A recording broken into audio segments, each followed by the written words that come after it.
สวัสดีครับพระเจ้าซื้อทางสุริยาวันนี้จะมาเก็บบทโฟกัสวิชาเสียคาเป็นคำถามข้อที่15เนาะครับเป็นเพียงคือตาอ่าข้าพเจ้าขออ่านคำถามแล้วก็อธิบายไปหูพร้อมเลยในแมนวิธีเก็บข้อที่15เนาะคำถามคือตาของคนผู้หนึงอยู่ห่างจากหน้าดิน 1.6 เมตรเนาะแสดงว่าตาของคนผู้หนึงอยู่ห่างจากหน้าดิน 1.6 เมตรก็คือจุด A นี่มันตาของคนอันนี้แม่นตีนของเราเนาะ AB นี่แม่นลูกสูงของคนเนาะ 1.6 เมตรมานี่คนผู้นั้นเห็นรูปดอกไฟฟ้าอยู่ในบวกน้ำน้อยที่อยู่ในดินตัดที่นอนเนาะแสดงว่าคนผู้นี้เห็นรูปดอกไฟฟ้าอยู่ในบวกน้ำน้อยอยู่ตามหน้าดินนี่เนาะประมาณคือจุด C นี่แม่นบวกน้ำน้อยเนาะมานี่คนตาฟังว่าคนบอกว่าเนาะบวกน้ำอยู่ห่างจากตีนเรา2 เมตรแสดงว่าบวกน้ำนี้อยู่ห่างจากตีนเราคือเตบีหาซีนี่เท่ากับ2 เมตรเนาะจุด B ในแมนตีนของคนคนนี้เนาะจุด C ในแมนบวกน้ำเนาะอยู่ห่างกัน2 เมตรเนาะมานี่และอยู่ห่างจากรูปสายต่างซื้อของดอกไฟฟ้าใส่หน้าดินระยะ S1 เท่ากับ10 เมตรเนาะก็คือระยะห่างเนาะจากพวกน้ำน้อยหาซอกตังซื้อคำว่าซอกตังซื้อแมนซอกดอกไฟฟ้าเนาะก็คือเตซีหาดีนี่เท่ากับ10 เมตรเนาะโอเคมานี่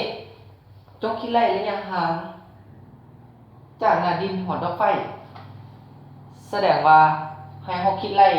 จาก B หา E นี่แมนระยะห่างระหว่างหน้าดินกับดอกไฟอันนี้คือดอกไฟจุด E นี่คือดอกไฟจุด D นี่คือหน้าดินเนาะแม่นยาวเลยเนาะวันนี้สิ่งที่เรารู้คือ AB นี่แมนรูสูงของคนเนาะ 1.6 เมตรวันนี้ BC นี่แมนระยะห่างระหว่างตีนของคนคนนี้หาวงน้ำน้อยนี่เท่ากับ2 เมตร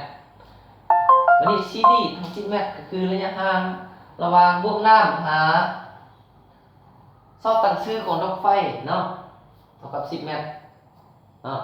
วันนี้ให้เราคิดไล่ลงระยะห่างระหว่างหน้าดินฮอดดอกไฟแม่นยาวเท่าไหร่วันนี้เรามานำใส่กฎหลักเกณฑ์ตะแรกเนาะเพื่อคิดไล่ระยะห่างระหว่างหน้าดินฮอดดอกไฟก็คือ ED นี่แม่นเรานำใส่หลักเกณฑ์ตะแรกก็คือเราเบิ่งรูป 3J จะมีอยู่2รูป 3J คือรูป 3J น้อยกับรูป 3J ใหญ่เนาะจะเป็นรูป 3J ซ่าก็คือรูป 3J ABC และรูป 3J DEC เนาะ DEC นะครับวันนี้อัตราส่วน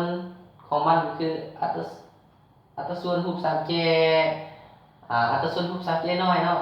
AB หารให้ BC เนาะ AB หารให้ BC เนาะวันนี้จะเท่ากับอัตราส่วนรูปใหญ่ของ 3J ซ่าก็คือDE หารให้ CD โอเคมานี่เรามาทอดเอา DC ก็คือระยะห่างระหว่างหน้าดินของดอกไฟแม่นยาวเท่าไหร่เนาะมานี่เรามาทอดเอา DC